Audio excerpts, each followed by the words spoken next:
criatura humana, o transtorno depressivo apresenta-se com destaque na sociedade contemporânea.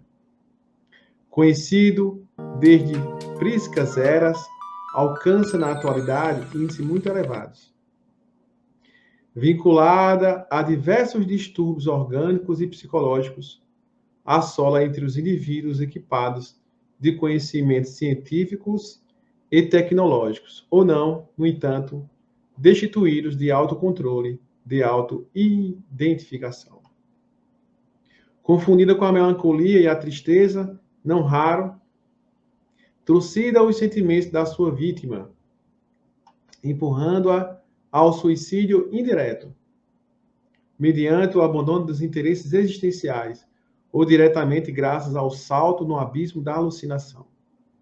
Os gregos identificavam-na como melancolia, em razão de acreditarem tratar-se do excesso de bilis negra, conceito apresentado por Galeno no seu estudo em torno dos 4 humores, lendária herança de Adão. No primeiro quartel do século XX, o eminente psiquiatra alemão Emilio Kraepelin, diante de pacientes que apresentavam manifestações psicóticas, nas quais acreditavam encontrar-se com parte do organismo em sem funções, a ponto de recearem alimentar-se para não se verem constrangidos à eliminação conforme se dera a ingestão. Denominou esse quadro como um estado de melancolia delirante. A tristeza, por outro lado, é uma emoção natural em face dos problemas e dificuldades que se apresentam na existência de todas as pessoas, como decorrência de desencantos, de choques, de insatisfações, normalmente de curta duração. Logo cessam os efeitos morbosos do acontecimento que a desencadeia, cede lugar aos fenômenos normais do comportamento. É compreensível que existam as emoções de tristeza como decorrência imediata dos conflitos e dores que ocorrem no processo existencial, não afetando, porém, os sentimentos profundos. Em diversas ocasiões, portadores de alienação mental apresentam-se também como deprimidos, em razão de serem melhor aceitos, fugindo à realidade do problema que os atormenta.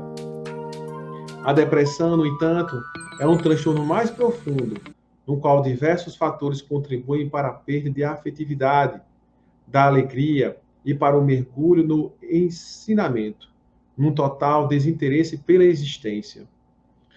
Pode ser resultado de fatores hereditários, como de ocorrências psicossociais e econômicas, de ansiedade e estresse, de culpa atual ou anterior, de conflitos e receios reais ou infundados, como também no caso de enfermidades graves, produzindo disfunções cerebrais nas suas áreas nobres que resultam em perturbação das neurotransmissões.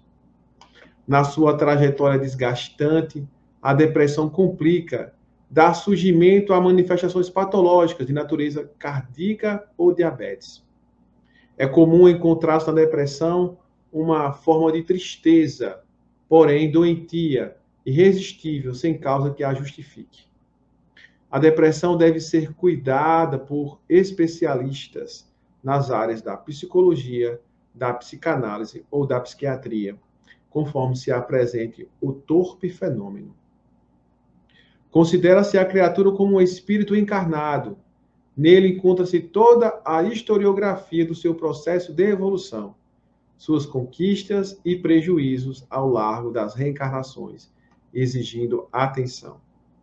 Os conflitos mais graves que procedem do passado instalam distúrbios nos mecanismos sutis da celebração, dando surgimento ao processo depressivo.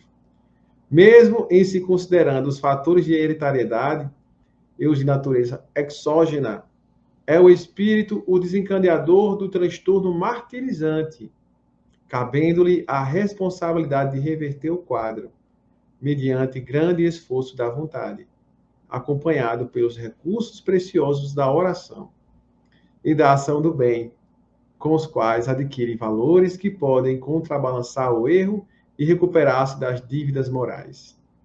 Concomitantemente, deve-se levar em conta a interferência de espíritos vingadores ou viciosos, que se encontram na economia moral de muitas vidas, em razão dos compromissos que vigem entre todos os seres, especialmente aqueles que foram vítimas de abusos e de crimes não justificados, casos os houvessem justificáveis.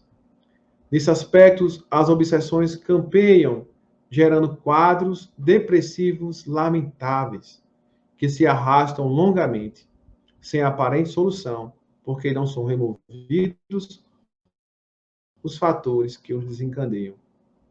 Normalmente, entre os indivíduos que não possuem fé religiosa, mais facilmente se instalam esses processos, como decorrência da falta de resistência espiritual para os enfrentamentos que lhes são necessários superar. Quando, porém, atém a concentração nos ideais superiores e o intercâmbio vibratório com a divindade facultam imunização às investidas dos adversários desencarnados.